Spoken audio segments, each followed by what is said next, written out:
Hello everyone, welcome to economics classes. I am Priyanka. आज हम कर रहे हैं लेक्चर नंबर अपना 13, जिसमें हम कंप्लीट करेंगे theory of dualism. Theory of dualism. I know आपका जो हैरिस टोडारो मॉडल है वो आपका रह गया है। वो मैं आपको 15 से 20 मिनट की वो क्लास होगी, वो अलग से किसी दिन जो है आज कल परसों में जब भी मुझे टाइम मिलेगा वो 15 से 20 मिनट की क्लास में वो अलग से अपलोड कर दूंगी, क्योंकि 15-20 मिनट की ही क्लास थी। आज हम थ्योरी ऑफ ड्यूअलिज्म करेंगे, जिसमें हम जो हमारी तीनों थ्योरी है जो एग्जाम में आती है, सोशल ड्यूअलिज्म हो, चाहे आपका टेक्नोलॉजिकल ड्यूअलिज्म हो, और चाहे आपका हो फाइनेंशियल ड्यूअलिज्म, ये तीनों ड्यूअलिज्म जो है वो हम क्या करने वाले हैं, कवर करने वाले हैं आज की इस क्लास में। ओके, एंड प्लीज मैक्सिमम आप शेयर करो उन स्टूडेंट्स के साथ जो यूजीसी नेट दिसंबर की या फिर वो लोग तैयारी कर रहे हैं असिस्टेंट प्रोफेसर एग्जाम की। ओके, सो आज हम जो स्टार्ट कर रहे हैं वो किससे कर रहे हैं, थ्योरी ऑफ ड्यूअलिज्म से हम स्टार्ट कर रहे हैं। ओके, सो सबसे पहले आपको ये पता होना चाहिए कि इकोनॉमिक्स में डुअलिज्म का जर्नली मतलब क्या होता है। किसे कहते हैं हम डुअलिज्म? डुअलिज्म नाम से तो समझ में आ रहा है कि किसी दो चीजों की बात हो रही है। तो इकोनॉमिक्स में डुअलिज्म का जर्नली मतलब क्या होता है कि को एग्जिस्टेंस होना। को एग्जिस्टेंस होना किसका?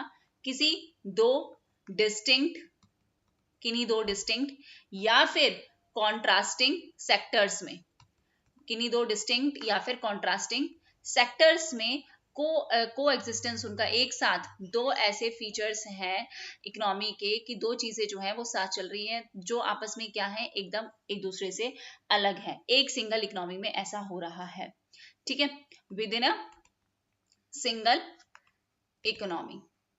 ओके, उसे हम क्या कहते हैं, उसे हम डुअलिज्म कहते हैं। हम जैसे देख सकते हैं कि मॉडर्न सेक्टर है, एग्रीकल्चर सेक्टर है, एक जगह मॉडर्न सेक्टर है एक इकोनॉमी में, उसी जगह एग्रीकल्चर सेक्टर है।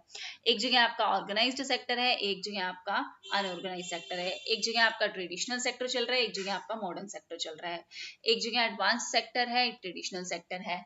इस तरीके से दो दो ऑर्गेनाइजेशन, दो सेक्टर, दो इकोनॉमी, दो तरीके की कोई चीज जो एक दूसरे से एकदम अलग है और वो विद इन द इकोनॉमी है, उसे क्या कहा जाता है, डुअलिज्म कहा जाता है।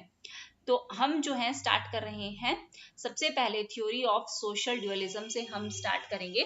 यहाँ के क्वेश्चंस आपको पता भी होंगे कि किस तरीके से आते हैं। देखो, जो क्वेश्चंस होते हैं ना यहाँ पे थ्योरी ऑफ सोशल ड्यूअलिज्म, वो आते हैं आपके मैचअप से डायरेक्टली। कई क्वेश्चंस जो आते हैं वो डायरेक्टली मैचअप से आते हैं कि सोशल ड्यूअलिज्म की थ्योरी किसने दी थी, फाइनेंशियल ड्यूअलिज्म की थ्योरी किसने दी थी, या तो वन लाइनर आ जाएगा या फिर मैच द फॉलोइंग में ऐसे क्वेश्चंस आ जाएंगे। लेकिन हमें पूरी थ्योरी पढ़ना जरूरी है, क्योंकि कई बार एक पर्टिकुलर स्टेटमेंट दे दी जाती है और फिर आपसे पूछा जाएगा कि ये कौन सी पर्टिकुलर ड्यूअलिज्म थ्योरी से रिलेटेड है। तो theory of social dualism develop किसने किया था? G.H. बोइक जी ने जो है उसे क्या किया था, डेवलप किया था। अब G.H. बोइक ने डेवलप की एक journal theory of economic. G.H. बोइक ने डेवलप की आपकी, आप साथ साथ क्या करोगे, नोट्स बनाओगे। और ध्यान से, या तो आप साथ साथ नोट्स बना लो या पहले आप अच्छे से समझ लो और फिर बाद में आप नोट्स बना लो। नहीं तो आप धीरे धीरे, मतलब हम लाइव क्लास अगर आप लेते हो तो फिर साथ साथ नोट्स बनाना इतना मुश्किल नहीं होता। बाद में अगर आप क्लास देखते हो तो आप फिर 2x की स्पीड में अगर एक बार सुन लो और फिर आप क्या करो, एक बार इसके नोट्स बना लो। अपने नोट्स आपको खुद बनाने हैं, आपके खुद के हैंड रिटन नोट्स होने चाहिए। ये पर्टिकुलर नोट्स ही आपके फर्दर आप पीएचडी करो, और चाहे आप असिस्टेंट प्रोफेसर के लिए कहीं अप्लाई करो, किसी कॉलेज में अप्लाई कर रहे हो, लेक्चरशिप के लिए कर रहे हो, हर जगह आपके ये नोट्स जो हैं वो काम आने वाले हैं, क्योंकि आप हर एक थ्योरी को खुद अच्छे से डीप में समझ रहे हो, तभी तो आप अपने स्टूडेंट्स को जो है वो अच्छे से समझा पाओगे। तो हर एक पर्टिकुलर थ्योरी के आप खुद के नोट्स बनाओगे, चाहे वो कोई भी यूनिट हो। तो G.H. बोइक ने क्या किया, डेवलप की एक जर्नल थ्योरी, किसकी, इकोनॉमिक एंड सोशल डेवलपमेंट की। किसके लिए, फॉर अंडर डेवलप्ड या फिर हम कह सकते हैं लेस डेवलप्ड कंट्रीज के लिए। और इस थ्योरी को इन्होंने क्या कहा, सोशल ड्यूअलिज्म कहा। बाद में मैं ये तीनों थ्योरी करवाऊंगी और बाद में इसकी समरी भी करवा दूंगी, ठीक है। उसे हम क्या कहेंगे, सोशल ड्यूअलिज्म कहेंगे। बुक ने मेंटेन किया कि 3 फीचर्स होते हैं इन सोसाइटी के, क्या होते हैं, 3 फीचर्स होते हैं। पहला फीचर क्या है, पहला फीचर है आपका सोशल स्पिरिट। पहले इनमें क्या होती है, सोशल स्पिरिट आपको देखने को मिलेगा, ठीक है। दूसरा आपको क्या देखने को मिलेगा, दूसरा आपको यहाँ देखने को मिलेगा ऑर्गेनाइजेशनल फॉर्म जो है वो आपको यहाँ देखने को मिलेगी। और तीसरा आपको यहाँ देखने को क्या मिलेगा, टेक्निक डोमिनेटिंग। क्या हमें देखने को मिलेगा, टेक्निक डोमिनेटिंग जो है। ये तीन फीचर्स आपको जो है बुइक ने कहा, ये तीन फीचर्स जो है सोसाइटी के इकोनॉमिक सेंस में होते हैं, जर्नली तीन फीचर होते हैं। अब एक सोसाइटी जो है वो होमोजीनियस होती है, जिसमें एक ही सोशल सिस्टम जो क्या करेगा, एक ही सोशल सिस्टम जो है वो प्रिवेल करता है, जर्नली एक ही सोशल सिस्टम प्रिवेल करता है। बट एक सोसाइटी में एक से ज्यादा सिस्टम जो है वो साइमल्टेनियसली हो सकते हैं, मतलब डोमिनेट तो एक ही सिस्टम करता है, बट जनरली हम देखते हैं कि साइमल्टेनियसली दो या दो से ज्यादा सोशल सिस्टम एक पर्टिकुलर इकोनॉमी में होते हैं। इसे अगर दो सिस्टम है तो हम कहेंगे डुअल सोसाइटी है, दो से ज्यादा सिस्टम है तो हम उसे क्या कहेंगे, प्लूरल सोसाइटी है। अब जो ये टर्म है डुअल सोसाइटी का, इसका मतलब क्या है कि सोसाइटी, वही जो मैंने बताया कि सोसाइटी क्या शो कर रही है, एक डिस्टिंक्ट डिफरेंस शो कर रही है दो पर्टिकुलर अलग अलग फीचर्स को जो है एक पर्टिकुलर सोसाइटी जो है वो शो कर रही है। जैसे एग्जांपल दिया कि मान लो ट्रेडिशनल है और एक आपकी मॉडर्न सेक्टर है, ठीक है, एक आपका एग्रीगेरियन सेक्टर है, एक आपका इंडस्ट्रियल सेक्टर जो है इकोनॉमी में है। इसी तरीके से हम कह सकते हैं एक आपका प्री कैपिटलिज्म सेक्टर है, एक आपका हाई कैपिटलिज्म सेक्टर है। तो इस तरीके से इकोनॉमी जो है वो डिफर करती है। ऐसी डुअल सोसाइटी के कैरेक्टरिस्टिक्स आपको उनकी एग्जिस्टेंस से पता चलते हैं कि किस तरीके से, अगर मान लो कि एक पर्टिकुलर सेक्शन ऑफ सोसाइटी है जो advance imported western system use कर रहा है, और एक आपका है जो इंडिजीनियस है, पुराने जमाने की चीजों को यूज कर रहा है। इंडिजीनियस आपका pre capitalist agriculture system use कर रहा है। तो किसी भी तरीके से हम कह सकते हैं कि सोसाइटी जो है वो क्या करती है, डिफर करती है। अब देखो, आप खुद देखो कि जो आपका वेस्टर्न इन्फ्लुएंस वाला आपका सिस्टम है, यहाँ पे आपको क्या मिलेंगी, यहाँ पे आपको एडवांस्ड टेक्निक्स मिलेंगी। ऐसी इकोनॉमी में आपको टेक्निक्स कैसी मिलेंगी, एडवांस टेक्निक मिलेगी। यहाँ पे जो एवरेज स्टैंडर्ड ऑफ लिविंग होगा लोगों का, जो स्टैंडर्ड ऑफ लिविंग होगा लोगों का, वो भी क्या होगा, वो जर्नली क्या मिलेगा आपको, हाई मिलेगा। वहीं अगर हम प्री कैपिटलिस्ट एग्रीकल्चर सोसाइटी की बात करें तो यहाँ पे आपको टेक्निक का लेवल भी क्या मिलेगा, टेक्निक का लेवल भी लो मिलेगा। यहाँ पे स्टैंडर्ड ऑफ लिविंग भी इकोनॉमी में कम होगा, इकोनॉमिक सोशल वेलफेयर। तो ये चीजें जो है हम एक सोसाइटी के फीचर्स के हिसाब से जो है डिफर कर सकते हैं। तो इन्होंने क्या बोला कि जो कैरेक्टरिस्टिक्स है, इन्होंने दो तरीके से बोला, एक आपका एडवांस इंपोर्टेड वेस्टर्न सिस्टम है, एक आपका indigenous pre capitalist agriculture system है। तो इन्होंने फीचर्स बताए कि क्या फीचर्स होंगे, क्या फीचर्स हम कंसीडर कर सकते हैं किसके, ईस्टर्न सेक्टर के, किसके, of a dualistic society. Dualistic society versus आपके कह रहे हो एक पुरानी सोसाइटी और एक वर्सेस आपकी क्या, वेस्टर्न सोसाइटी। उसमें आपको क्या फीचर्स जो हैं वो देखने को मिल सकते हैं, ऐसा इन्होंने अपनी थ्योरी में बताया। ओके, एक सेकेंड, यस, ऐसा इन्होंने अपनी थ्योरी में बोला। इन्होंने क्या बोला कि जो नीड है ना ईस्टर्न सोसाइटी की जो नीड होती है ना, वेस्टर्न की तरफ देखो, वेस्टर्न में हर चीज एडवांस है क्योंकि उनकी नीड बहुत ज्यादा है। ईस्टर्न सोसाइटी में जनरली जो सोसाइटी की नीड्स जो होती है ना, वो क्या होती हैं, नीड्स बहुत ही लिमिटेड होती हैं, इसलिए वो ज्यादा जल्दी ग्रोथ नहीं चाहते या बहुत ज्यादा डेवलपमेंट एकदम से नहीं चाहते।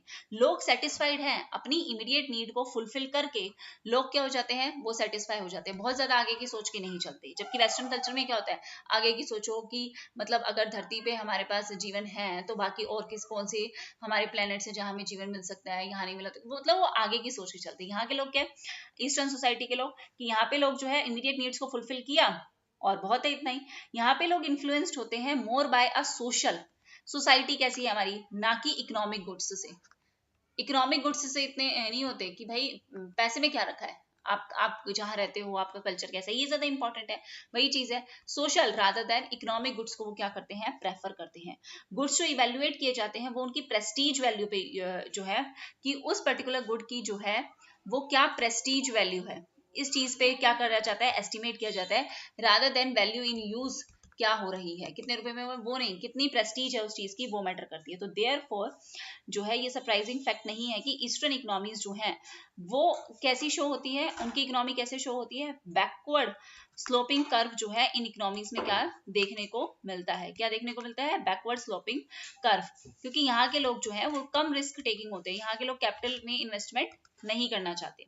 ओके, नेटिव इंडस्ट्रीज है, पर्टिकुलरली कोई ऐसी ऑर्गेनाइजेशन नहीं है, ठीक है। टेक्निकली ये क्या होते हैं, टेक्निकली ज्यादा एडवांस नहीं होते, तो टेक्निकली क्या होते हैं, हेल्पलेस। एक तरीके से ये इकोनॉमी जो है वो होती है, इग्नोरेंट होती है, मार्केट के बारे में इन्हें ज्यादा नॉलेज नहीं होती, इग्नोरेंट होते हैं of market. Okay, so people यहाँ पे ज्यादा स्पेकुलेटिव एक्टिविटी में ना ज्यादा इन्वॉल्व होके कहाँ इन्वॉल्व होना चाहते हैं कि हमारी क्या हो, एक रेगुलर सेविंग जो है, रेगुलर इनकम जो है वो हमारी क्या रहे, मेंटेन रहे, इस चीज को ज्यादा प्रेफर करते हैं। वो बिलीव नहीं करते कि हम इतनी कैपिटल इन्वेस्टमेंट करके रिस्क लेना चाहें, जितने में है उतने में संतुष्ट हैं, कहने का मतलब है ये। यहाँ पे इनिशिएटिंग स्किल्स नहीं होती लोगों में, बहुत जल्दी इनिशिएट नहीं करते किसी ऑर्गेनाइजेशन को सेटअप करने में, या इतनी कैरेक्टरिस्टिक्स या इतने फीचर्स इनमें होते ही नहीं है। जैसे अगर हम वेस्टर्न सोसाइटी के कंपैरिजन में अगर देखें तो वेस्टर्न सोसाइटी में जो है वो ज्यादा फीचर्स जो है वो आपको देखने के लिए मिलेंगे, ठीक है। यहाँ के लोग अपनी विलेज कम्युनिटी को छोड़ने के लिए तैयार नहीं है, जहां रह रहे हैं वहीं रहेंगे, हमें डेवलपमेंट चाहिए नहीं, हम खुश हैं अपनी 2 रोटी खा के। तो वही बात है कि अपनी विलेज कम्युनिटी को छोड़ने के लिए तैयार है। Migration with in the country जो है, विद इन द कंट्री तो बहुत बड़ी बात है, विद इन द स्टेट भी लोग जो है जल्दी से यहाँ पे माइग्रेशन नहीं करना चाहते। अर्बन वो सोचेंगे कि अर्बन का डेवलपमेंट होगा तो भाई हमारी जो रूरल की लाइफ है वो क्या होगी, खराब होगी, तो बहुत जल्दी लोग यहाँ पे माइग्रेट होना नहीं चाहते। एक्सपोर्ट ईस्टर्न सोसाइटी का मेन मोटिव होता है, ईस्टर्न सोसाइटी के लोग जो है वो मेन ऑब्जेक्टिव क्या होता है, फॉरेन ट्रेड, एक्सपोर्ट करना, ठीक है, हमारे पास जितना है हम उसका एक्सपोर्ट कर देंगे। जबकि जो आपकी वेस्टर्न सोसाइटी है उसमें ये चीज मानी जाएगी कि हम इंपोर्ट करके भी काम चला सकते हैं, अगर हमारे देश में जो चीज नहीं है हम बाहर से इंपोर्ट करेंगे, जो है वो एक्सपोर्ट कर देंगे। लेकिन ये लोग क्या सोचेंगे, एक्सपोर्ट। तो export main objective of foreign trade होता है ईस्टर्न सोसाइटी में, जो डिफरेंट है किससे, आपकी वेस्टर्न सोसाइटी से, जहां पे सिर्फ लोग सोचेंगे कि हमारे पास कुछ नहीं है तो हम क्या कर ले, हम चीजों को इंपोर्ट पॉसिबल है तो हम इंपोर्ट कर लेते हैं। तो बुइक क्या सजेस्ट करते हैं, जेएच बुइक जो है वो ये सजेस्ट करते हैं कि because there is a difference because आपकी ईस्टर्न इकोनॉमीज और वेस्टर्न इकोनॉमीज में क्या है, डिफरेंस है। तो ये थ्योरी जो है एप्लीकेबल नहीं होती किसमें, लेस डेवलप्ड कंट्रीज में। बुइक ने ये सजेस्ट किया क्योंकि डिफरेंसेस है ईस्टर्न और वेस्टर्न इकोनॉमी में, तो वेस्टर्न इकोनॉमी की थ्योरी जो है वो लेस डेवलप्ड कंट्रीज में नहीं एप्लीकेबल होगी। ईस्टर्न की थ्योरी ईस्टर्न में ही एप्लीकेबल होगी, वेस्टर्न में जाके, क्योंकि सोसाइटी डिफरेंस है। तो सोशल ड्यूअलिज्म ही बताया ना कि दोनों की सोसाइटी क्या है, दोनों की सोसाइटी क्या है, अलग है। तो इन व्यू ऑफ दिस उन्होंने क्या एक्सप्लेन किया कि जो इकोनॉमिक डेवलपमेंट है वो जनरली यहाँ पे क्या होता है, बहुत ही अपनी लिमिटेड वांट्स को सेटिस्फाई करने के लिए, उनकी बहुत ही लिमिटेड वांट्स है, बस उन्हीं को सेटिस्फाई करना है और उसी में ही वो क्या है, खुश है, उन्हें आगे बढ़ने की कोई भी जल्दबाजी नहीं है। इसलिए ये कंट्रीज जो है, लेस डेवलप्ड कंट्रीज जो है वो डेवलप नहीं कर पाती हैं, ठीक है। अगर ऐसी इकोनॉमीज में लोगों की वांट्स तो हमें पता है कि यहाँ पे बहुत लिमिटेड है, तो इसकी वजह से जो सप्लाई है गुड्स की वो क्या हो जाती है, वो इंक्रीज हो जाती है। इकोनॉमी में क्या क्रिएट हो जाता है, ग्लट क्रिएट हो जाता है, बहुत ज्यादा कमोडिटी आ जाती है, क्योंकि लोग इतनी डिमांड तो कर नहीं रहे। इसकी वजह से क्या होगा, जब बहुत ज्यादा एग्रीगेट सप्लाई होगी इकोनॉमी में, एग्रीगेट डिमांड इतनी नहीं होगी, तो प्राइसेस क्या करेंगे, प्राइसेस आपके क्या करेंगे, फॉल करेंगे, जो जनरली इकोनॉमी में फिर किसकी प्रॉब्लम ले आएगा, रिसेशन की प्रॉब्लम ले आएगा, और जनरली फिर इकोनॉमी में क्या होगा, इन्वेस्टमेंट कम हो जाएगा। तो ऐसी इकोनॉमीज इसलिए डेवलप नहीं कर पाती। तो इनका सजेशन क्या है कि यहाँ पे क्या होना चाहिए, कैसे हम इन चीजों को क्या कर सकते हैं, इंप्रूव कर सकते हैं। तो इनका सजेशन है कि ऐसी इकोनॉमीज में क्या होना चाहिए, इंडस्ट्रियलाइजेशन प्रोसेस होना चाहिए। क्या होना चाहिए, इंडस्ट्रियलाइजेशन प्रोसेस पे हमें क्या करना चाहिए, काम करना चाहिए। एग्रीकल्चर में क्या होना चाहिए, एग्रीकल्चरल इंप्रूवमेंट जो है वो ऐसी इकोनॉमीज में ग्रेजुअली होना चाहिए, तभी ये इकोनॉमी धीरे धीरे अपने आप को क्या कर पाएंगी, डेवलप कर पाएंगी। एकदम से रेडिकल या फिर rapid change in structure of society में इकोनॉमिक डेवलपमेंट के लिए वो नुकसानदेह भी हो सकते हैं। एकदम से रैपिड चेंज नहीं, धीरे धीरे स्टेडी ग्रोथ जो है वो ऐसी इकोनॉमीज में होनी चाहिए। तो इसलिए इन्होंने यहाँ पे क्या एडवाइस किया कि आपको एकदम से अप्रोच नहीं लेनी, आपकी अप्रोच कैसी होनी चाहिए, ऐसी सोसाइटीज में बहुत ही ग्रेजुअल आपकी अप्रोच चलनी चाहिए, ठीक है। स्टेप बाय स्टेप मैनर में आप जो है चीजों को क्या करो, फॉलो करो।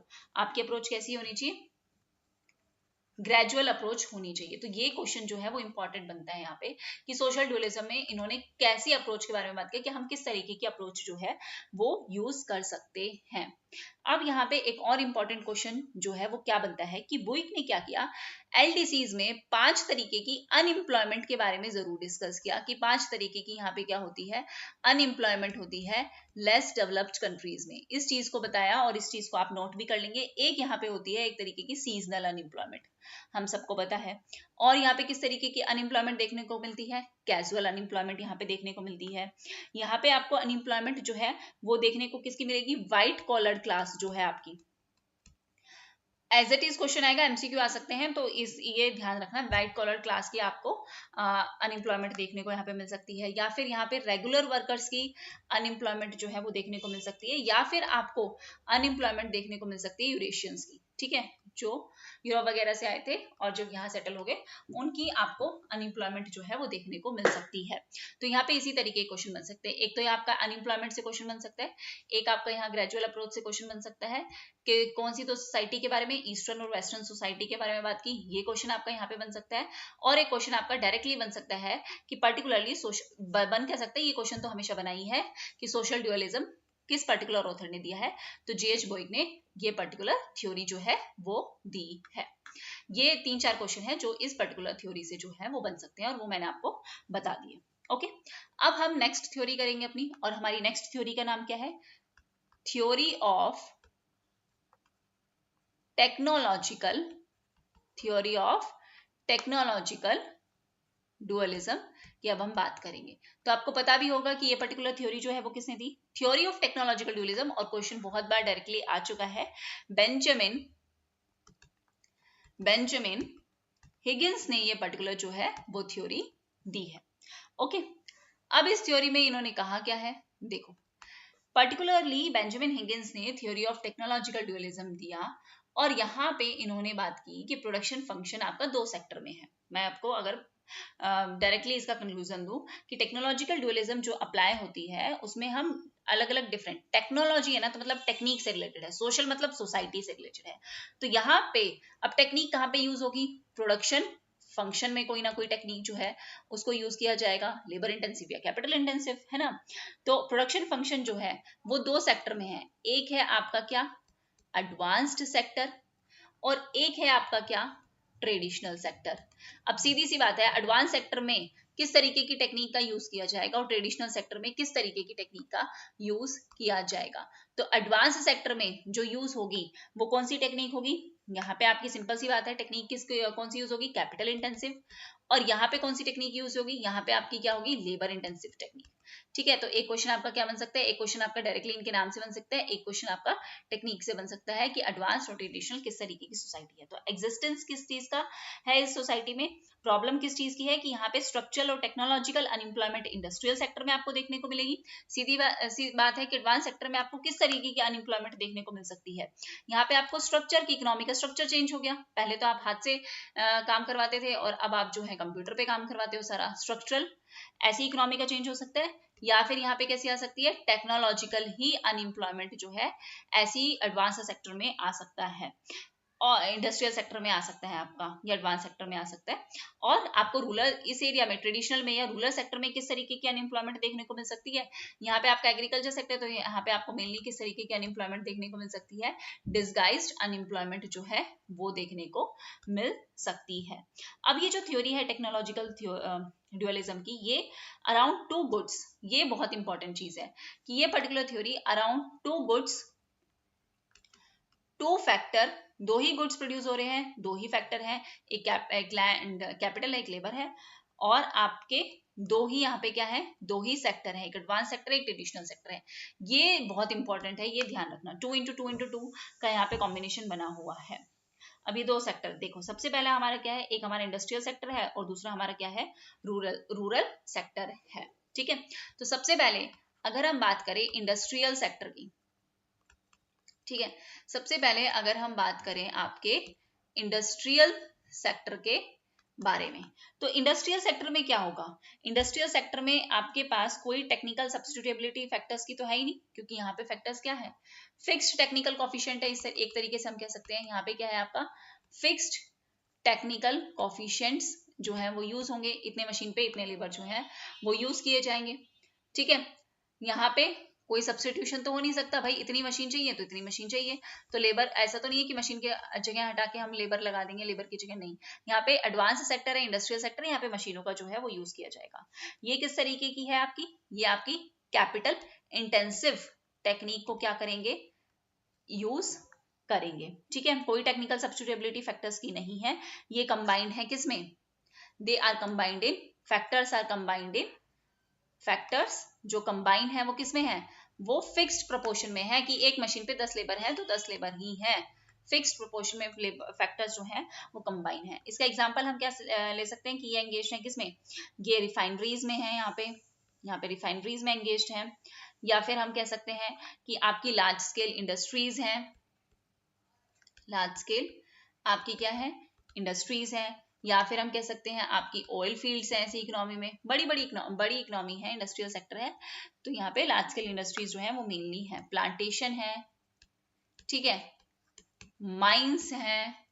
ठीक है, तो यहाँ पे ऑलरेडी आप कैपिटल इंटेंसिव टेक्निक का यूज कर रहे हो ना, तो यहाँ पे इतना स्कोप नहीं है डेवलपमेंट का, तो यहाँ पे क्या है लेस स्कोप है आपके पास किसका, एक्सपेंशन का।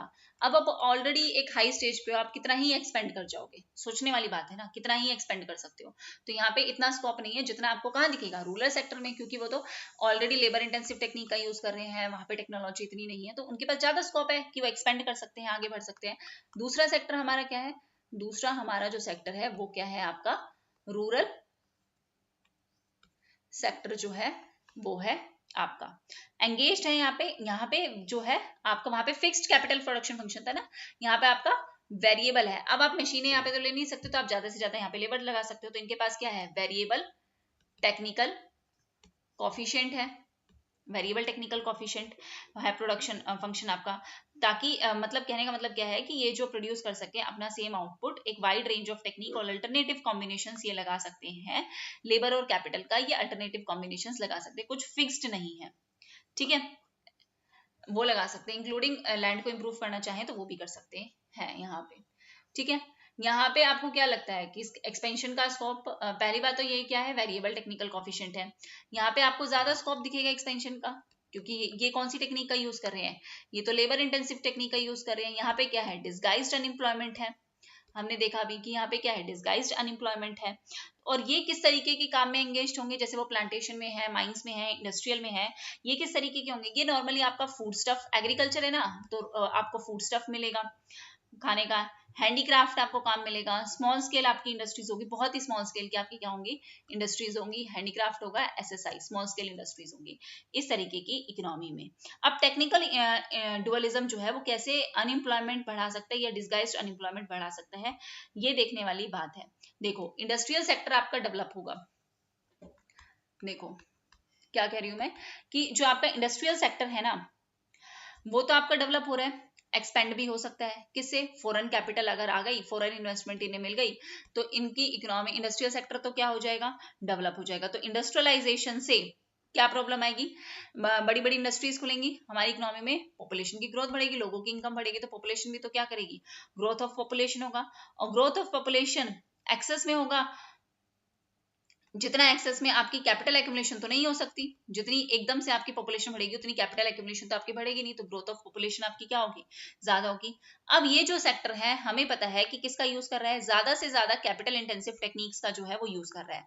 हमें पता है यहाँ पे क्या यूज हो रहा है, यहाँ पे फिक्स्ड टेक्निकल कॉफिशिएंट जो है वो यूज किया जा रहा है। तो ये इस पोजिशन में नहीं है कि ये इकोनॉमी में इतनी बढ़ती हुई पॉपुलेशन के लिए क्या कर सके, एम्प्लॉयमेंट जो है वो क्रिएट कर सके, एम्प्लॉयमेंट अपॉर्चुनिटीज नहीं दे सकते, जिस रेट से हमारी पॉपुलेशन ग्रो कर रही है उस रेट से एम्प्लॉयमेंट जो है वो जनरेट ऐसी इकोनॉमी ऐसा सेक्टर जो है वो जनरेट नहीं कर सकता। तो इस इकोनॉमी में क्या प्रॉब्लम आएगी, इस इकोनॉमी में जो है सरप्लस लेबर जो है वो क्रिएट हो जाएगा। ऐसी इकोनॉमी में क्या क्रिएट हो जाएगा, ऐसी इकोनॉमीज में आपका सरप्लस लेबर जो है वो आपका इंक्रीज हो जाएगा और इनके पास कोई अदर ऑप्शन नहीं बचेगा और इनको कहाँ जाना पड़ेगा, इनको रूरल सेक्टर में, बढ़ती हुई पॉपुलेशन को कहाँ जाना पड़ेगा, रूरल सेक्टर में जो है वो काम करना पड़ेगा। और बिगिनिंग में कोई फैक्टर रिलेटिवली स्केर्स या अबंडेंट नहीं है रूरल सेक्टर में, है ना, मतलब आपको काम है और आप काम कर रहे हो। लेकिन जैसे जैसे पॉपुलेशन बढ़ेगी हम ये देखेंगे ना कि हमारे पास एक लिमिटेड लैंड है, तो हम मोर लैंड अंडर कल्टीवेशन लेके आए, और ज्यादा लैंड लेके आएंगे तो फिर हमें ज्यादा इस सरप्लस लेबर को इस तरीके से यहाँ पे यूज किया जा सकता है। तो हम जो रेशो है लेबर का रिलेटिवली लैंड के क्या बना सकते हैं, कॉन्स्टेंट बना सकते हैं कि हम मोर लैंड अंडर कल्टीवेशन ले आए और इस लैंड पे अब इस बढ़ती हुई लेबर को क्या कर सके, यूज कर सके।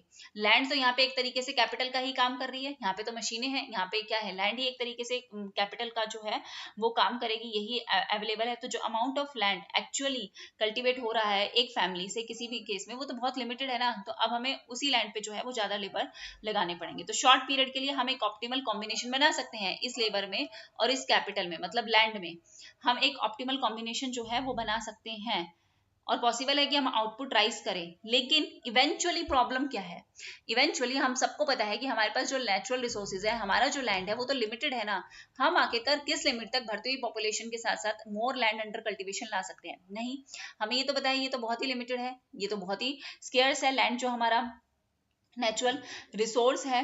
तो एक टाइम के लिए तो हम लैंड और लेबर का कॉम्बिनेशन बना लेंगे, कैपिटल का लेबर का कॉम्बिनेशन बना लेंगे एक तरीके से, कैपिटल मतलब लैंड ही हमारी यहाँ पे, तो कॉम्बिनेशन बना सकते हैं। लेकिन इवेंचुअली लैंड जो है वो बहुत ही स्केर्स है, और रिलेटिवली उस इस सेक्टर में जो है वो रिलेटिवली लेबर की अगर हम बात करें तो वो बहुत ज्यादा है कंपैरिजन टू किसके, आपके लैंड के। तो सिंस टेक्निकल कॉफिशिएंट यहाँ पे क्या करता है, वेरी करता है, यहाँ पे हम वेरिएबल टेक्निकल कॉफिशिएंट का जो है वो यूज कर रहे हैं, तो प्रोडक्शन प्रोसेस ज्यादा क्या बनेगी, वो ज्यादा से ज्यादा यहाँ पे लेबर इंटेंसिव ही बनेगी, क्योंकि हम ज्यादा से ज्यादा लेबर ही यहाँ पे इकट्ठा कर सकते हैं, लैंड को ज्यादा नहीं ला सकते। तो फाइनली एक पॉइंट आएगा जहां पे जितना भी अवेलेबल लैंड है वो कल्टीवेट हो जाएगा, हाईली लेबर इंटेंसिव टेक्निक हमारी आ जाएगी, और कॉन्सिक्वेंटली जो मार्जिनल प्रोडक्टिविटी है लेबर की वो तो एक पॉइंट पे आके वो फॉल करेगी ना, वो जीरो पे जाएगी, और डिस्गाइज्ड अनएम्प्लॉयमेंट जो है वो भी हमारी क्या होगी, क्रिएट होगी। तो शॉर्ट में हम कहना चाहें तो टेक्निकल ड्यूअलिज्म जो है वो बढ़ाता है, it aggravated the problem of unemployment, क्योंकि इंडस्ट्रियल सेक्टर में हम एम्प्लॉयमेंट एक लिमिट से ज्यादा नहीं बढ़ा सकते, क्योंकि वहां पे क्या यूज हो रहा है, फिक्स्ड टेक्निकल कॉफिशिएंट का यूज किया जा रहा है। तो ये टेक्नोलॉजिकल ड्यूअलिज्म एग्रावेट करेगा, बढ़ाएगा किसको, अनएम्प्लॉयमेंट को, क्योंकि हम यहाँ लेके नहीं जा सकते इंडस्ट्रियल सेक्टर में, हम रूरल सेक्टर में लेके आएंगे, और रूरल सेक्टर में किसका यूज होता है, रूरल सेक्टर में वेरिएबल का होगा लेकिन एक लिमिट तक होगा। तो घटती हुई पॉपुलेशन के साथ हम जो है एक लिमिट तक ही आपके इसमें ट्रेडिशनल सेक्टर में, एग्रीकल्चर सेक्टर में जो है एम्प्लॉयमेंट ला सकते हैं, उसके बाद ये चीज जो है वो अनएम्प्लॉयमेंट को क्या करेगी, क्रिएट करेगी। क्लियर है, यहाँ तक कोई डाउट नहीं होना चाहिए, ठीक है। इसके बाद हम क्या करेंगे, इसके बाद हम जो नेक्स्ट अपना डुअलिज्म की थ्योरी है, एक साथ हम तीनों थ्योरी इसलिए कवर कर रहे हैं क्योंकि इसमें बहुत कुछ ज्यादा है नहीं और बहुत ज्यादा यहाँ से क्वेश्चन आते भी नहीं है, बहुत ज्यादा ऐसा नहीं है कि बहुत ज्यादा डिटेल में क्वेश्चन आ रहे हैं, जितने आ रहे हैं उतने सफिशिएंट है आपके लिए, इससे बाहर नहीं आएगा आपका कोई क्वेश्चन, और इतनी समझ आपके अंदर आ जाएगी कि आप ये देख के क्वेश्चन तो समझ जाओगे कम से कम कि टेक्नोलॉजिकल से है, फाइनेंशियल से है, या फिर आपके सोशल डुअलिज्म से है। ओके, सो नेक्स्ट जो हम थ्योरी कर रहे हैं, हम किसको कर रहे हैं, हम कर रहे हैं फाइनेंशियल ड्यूअलिज्म की थ्योरी को जो है वो अब करेंगे। हमें पता है कि ये पर्टिकुलर थ्योरी जो है वो किसने दी थी, ये पर्टिकुलर थ्योरी आपकी दी थी प्रोफेसर हाला मिंट ने। देखो ये जो आपके वन लाइनर क्वेश्चन है, फाइनेंशियल ड्यूअलिज्म किसने दिया, सोशल ड्यूअलिज्म किसने दिया, टेक्नोलॉजिकल, ये तो मैं कहूंगी कि आप इसे रट लो, मैं कभी किसी चीज को रटने के लिए नहीं कहती, बट इस चीज को मैं आपको कहूंगी कि इसे रट लो, क्योंकि यहाँ से क्वेश्चन जो है वो हमेशा आता है। थ्योरी समझनी पड़ेगी, थ्योरी आप समझ लोगे, इतना आसान तरीके से तो मैं आपको बता ही रही हूँ कि आप समझ सकते हो, और इतनी टफ तो ये है भी नहीं, सिंपल सी बात है, तो मैं तो क्या ही बता रही हूँ, आसान, ये इतनी टफ है भी नहीं, ठीक है। तो हम अब ये वाली थ्योरी करेंगे और उसके बाद हम इसको जो है वो समराइज कर लेंगे। देखो फाइनेंशियल ड्यूअलिज्म मतलब ये किससे रिलेटेड हो सकती है, सोचने वाली बात है, ये पर्टिकुलर थ्योरी रिलेटेड हो सकती है फाइनेंस से, तो यहाँ तो सारा खेल होगा पैसे का। तो फाइनेंशियल ड्यूअलिज्म किस लिए अराइज होता है, क्योंकि हमारी मनी मार्केट में क्या है, मनी मार्केट में कुछ ना कुछ डिफरेंस होंगे, because there is division in money market, ठीक है। मनी मार्केट में एक तरीके का डिवीजन है, और डिवीजन है किसमें, डिवीजन है आपका दो तरीके से वो डिवाइडेड है, एक आपका क्या है, एक आपका ऑर्गेनाइज्ड सेक्टर है, और एक आपका क्या है, एक आपका अनऑर्गेनाइज्ड सेक्टर है, अनऑर्गेनाइज्ड सेक्टर है। मतलब हम सिंपल कह सकते हैं ऑर्गेनाइज्ड हमारा कैसा होगा, मॉडर्न सेक्टर होगा, और अनऑर्गेनाइज्ड हमारा कैसा होगा, ट्रेडिशनल सेक्टर होगा। सीधी सी बात है। तो एक हमारा ऑर्गेनाइज सेक्टर है, एक हमारा अनऑर्गेनाइज्ड मनी मार्केट है, किसमें, एलटीसीज में, ठीक है, लेस डेवलप्ड कंट्रीज में। अब देखो यहाँ पे मतलब हम किसी ऑर्गेनाइज्ड सेक्टर से पैसा ले रहे हैं, यहाँ पे हम अनऑर्गेनाइज्ड से ले रहे हैं। तो अनऑर्गेनाइज्ड क्या होगा, बैंक एक तरीके से आप मानो, बैंक क्या है आपका, एक ऑर्गेनाइज्ड सेक्टर है, इसे कोई ना कोई रेगुलेट कर रहा है।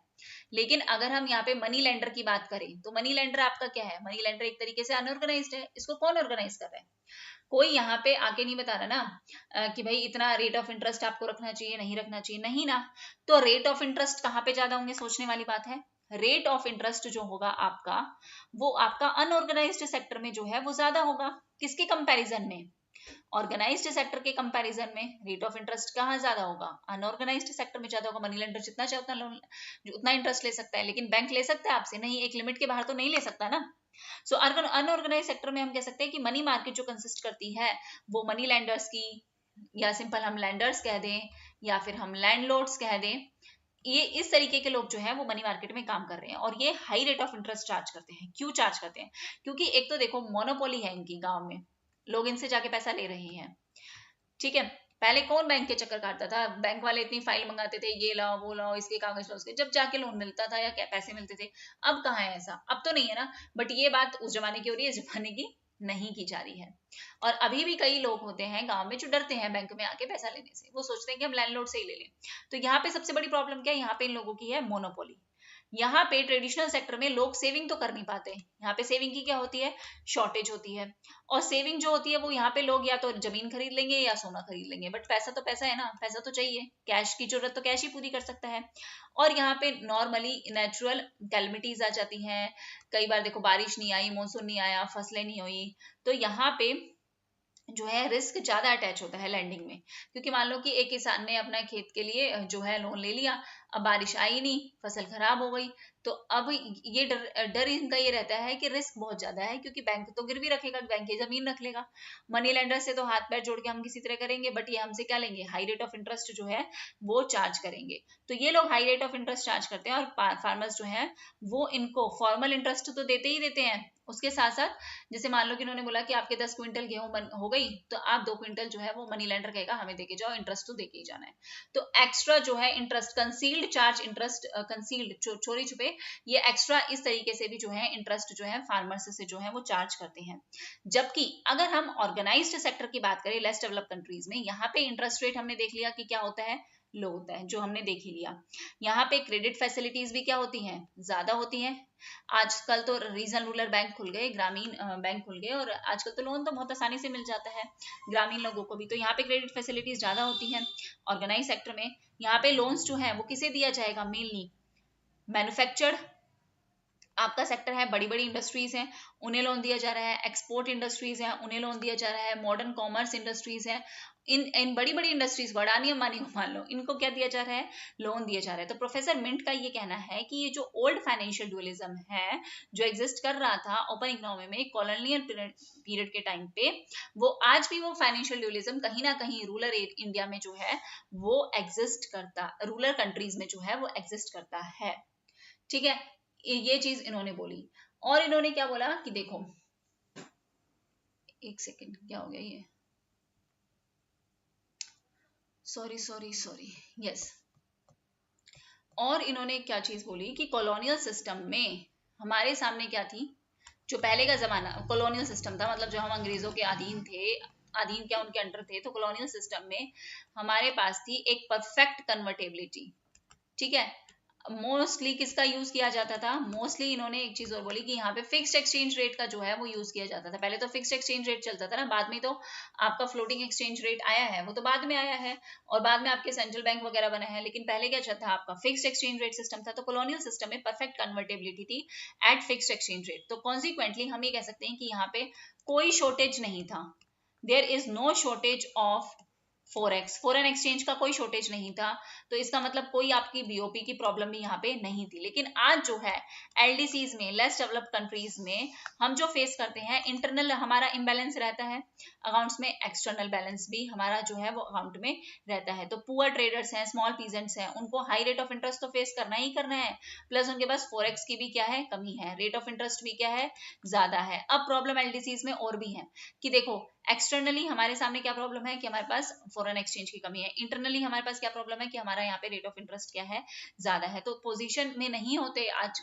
लेस डेवलप कंट्रीज के लोग कि वो बाहर से बड़ी बड़ी मशीनों का क्या कर सके, इंपोर्ट जो है वो कर सके। हम कॉलोनियल सिस्टम की बात करें, वहां पे जो है एक ऑर्गेनाइज्ड मनी मार्केट जो है वो था एलडीसीज का, ब्रांचेस थी, वेस्टर्न कमर्शियल बैंक्स था, वो लिंक थे इंटरनेशनल फाइनेंशियल मार्केट के साथ। और कॉलोनियल सिस्टम में मॉडर्न सेक्टर जो है उसमें क्या क्या आ जाता था, मतलब इन्होंने फिर दो तरीके से और डिवाइड किया कि कॉलोनियल में हमारा जो कॉलोनियल इकोनॉमी की अगर हम बात करें तो कॉलोनियल सिस्टम में जो हमारा मॉडर्न सेक्टर है उसमें क्या क्या चीजें आ गई, हमारी माइंस की इंडस्ट्रीज आ गई, प्लांटेशन आपका आ गया, आपका फॉरेन ट्रेड जो है, फॉरेन ट्रेड बोरो जो आप कर पा रहे हो वो किस पे कर पाओगे, लो रेट ऑफ इंटरेस्ट पे जो है वो वेस्टर्न बैंक से भी ले सकते हो, और आप कॉलोनियल के टाइम पे वो ब्रिटिशर्स ही तो है यहाँ पे, और आप इंटरनेशनल बैंक से भी जो है वो पैसा ले सकते हो। लेकिन प्रेजेंट में एलडीसीज जो हैं वो मॉनेटरी इंडिपेंडेंस उन्होंने खुद से अपनी क्रिएट की है, उन्होंने खुद का अपना सेंट्रल बैंक बनाया है।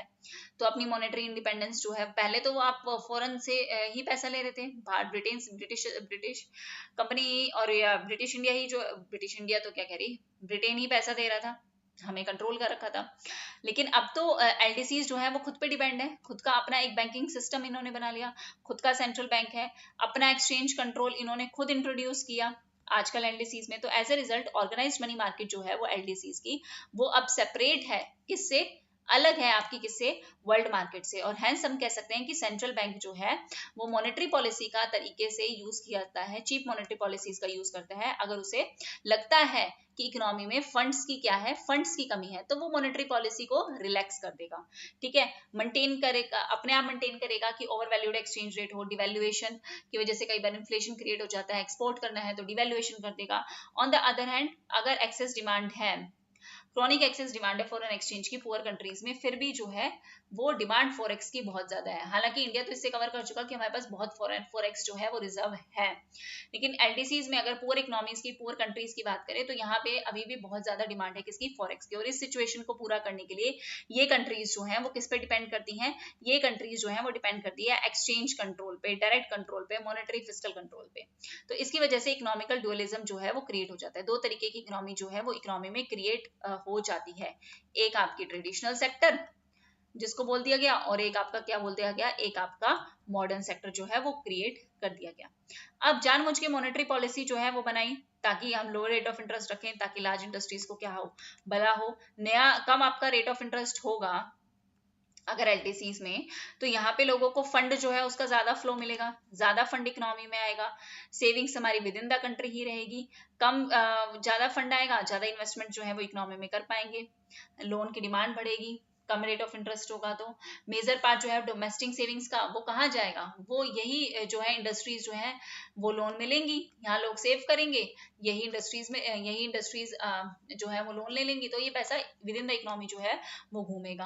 कैपिटल जो है ट्रेडिशनल और एग्रीकल्चर सेक्टर में अब जो डिपेंडेंसी वो धीरे धीरे क्या हो जाएगी, कम हो जाएगी। फॉरेन एक्सचेंज कंट्रोल करा जाता है अगर बीओपी डेफिसिट में आ जाए तो भी हम देखते हैं कि उस तरीके से भी इकोनॉमी जो है वो मेंटेन करने की कोशिश करती है।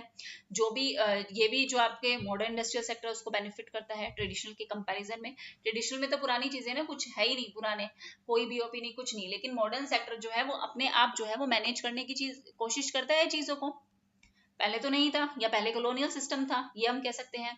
तो मेजर शेयर जो है फॉरेन एक्सचेंज का वो भी इंडस्ट्रियल सेक्टर को दिया जाता है। इंडस्ट्रियल सेक्टर को बोला जाता है कि आप बाहर से क्या कर सकते हो, इंपोर्ट कर सकते हो, उस पर भी सब्सिडीज जो है वो दी जा रही हैं।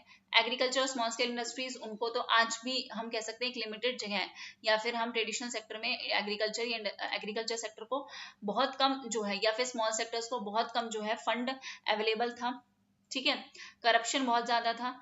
तो बहुत सारी ऐसी अंडर डेवलप्ड कंट्रीज हैं, लेस डेवलप्ड कंट्रीज हैं, जिन्होंने फिर इसको इम्प्रूव करने के लिए, जैसे मैंने आपको पहले बताया, एग्रीकल्चर सेक्टर बैंक्स बनाए, कोऑपरेटिव सोसाइटीज बनाई, सेल्फ हेल्प ग्रुप बनाए, ताकि लोन की फंडिंग जो है वो इन सेक्टर्स में भी हो सके और ये सेक्टर भी क्या कर सके, डेवलप कर सके। और मिंट के अकॉर्डिंग चीप और इजी क्रेडिट मिलना ट्रेडिशनल सेक्टर में वो किस लिए प्रोवाइड नहीं हो पाता। एक सस्ता लोन एग्रीकल्चर सेक्टर में, industrial sector, sorry, agriculture sector में, ट्रेडिशनल सेक्टर में क्यों प्रोवाइड नहीं किया जाता? क्योंकि देखो, कॉस्ट, एक तो इनको लगता है कॉस्ट बहुत ज्यादा है। कमर्शियल बैंक अगर गांव में जाके जो है ऑपरेशन करेंगे अपना, तो इनकी कॉस्ट बहुत ज्यादा आएगी। ठीक है। सबसे बड़ी बात है करप्शन। करप्शन होगा भाई, लोन बैंक दे रहा है, बैंक का पैसा हमारा ही जो है वो लोगों को लोन में दे रहा है, और वो इसमें भी करप्शन खाएंगे कि लोन दिलवा देंगे, इतने अंडर द टेबल हमें दे दो। कोऑर्डिनेशन नहीं है, हेड ऑफिस और ब्रांच में कोऑर्डिनेशन नहीं हो पाता।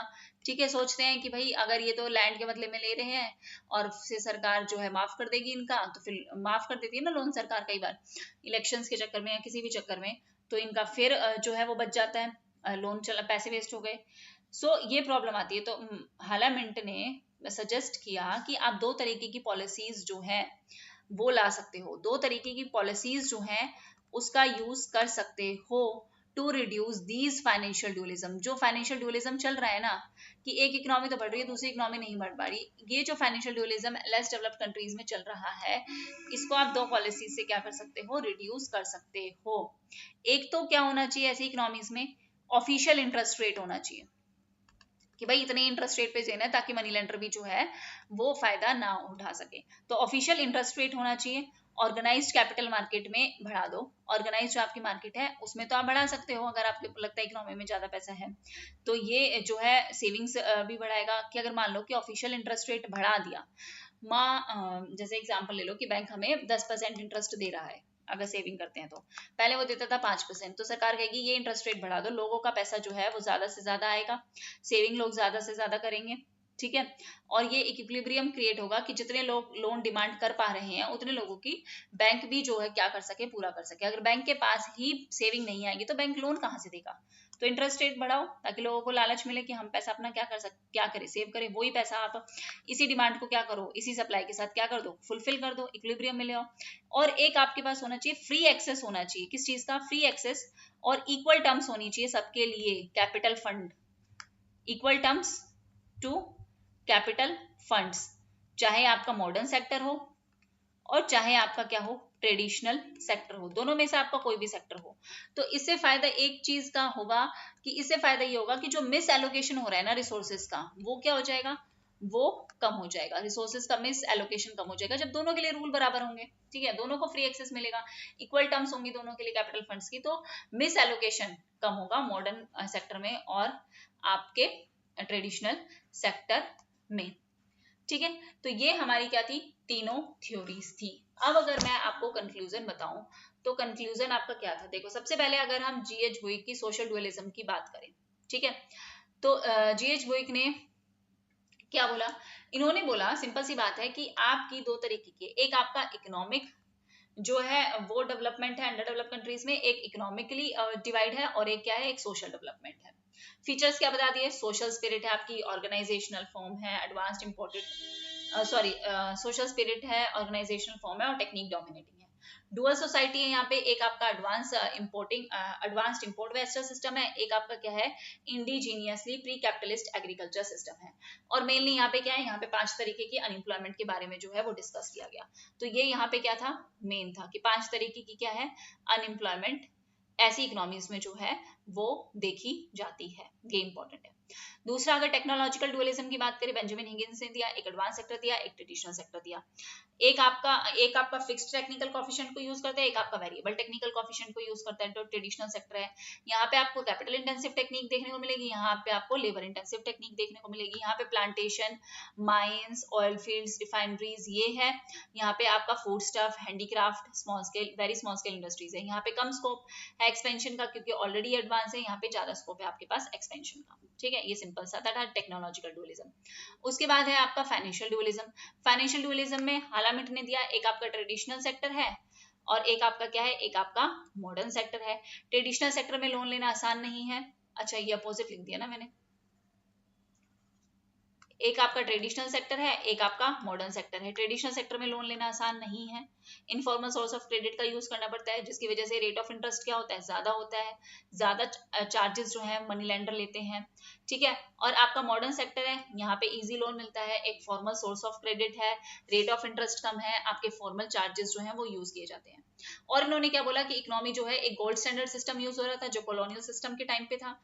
यहाँ पे परफेक्ट कन्वर्टेबिलिटी थी एक्सचेंज रेट की। एक आपका टूडेज एलडीसीज में क्या है, फ्लेक्सिबल सिस्टम है, खुद का सेंट्रल बैंक है, खुद की ऑटोनॉमी है, ठीक है, ये चीज ही। फिर उन्होंने सॉल्यूशन दिया कि आप इंटरेस्ट रेट जो है वो कम कर दो ताकि लोग ज्यादा से ज्यादा सेविंग करें, ज्यादा से ज्यादा सेविंग करेंगे तो वो पैसा आगे लोगों को लोन के पास जाएगा, तो लोन की जो डिमांड और सप्लाई है वो क्या हो पाएगी, इक्वेट हो पाएगी, तो यहाँ प्रॉब्लम खत्म हो गई। दूसरी चीज उन्होंने बोली कि आपको क्या देना चाहिए, एक फ्री एक्सेस देना चाहिए कैपिटल फंड्स पे, किसको, मॉडर्न सेक्टर को भी दो और ट्रेडिशनल सेक्टर को भी दो, ताकि जो आपका मिस एलोकेशन है रिसोर्सेज का वो क्या हो सके, कम हो सके। तो ये पर्टिकुलर हमारी दोनों थ्योरीज, तीनों थ्योरीज थी हमारी ड्यूअलिज्म से रिलेटेड। हैरिस टोडारो मॉडल में 15-20 मिनट का ही है, वो आपको रिकॉर्ड करके जो है वो यूट्यूब पे डाल दूंगी। Okay, so thank you very much. अपनी तैयारी को बेहतर करते रहिए, आगे हम थ्योरीज को और ज्यादा करेंगे। आपका सोलो मॉडल मैंने करवाई दिया, वो आप कंप्लीट कर लेना, और एक थ्योरी और करवाई थी जो है वो कंप्लीट कर लेना, ठीक है।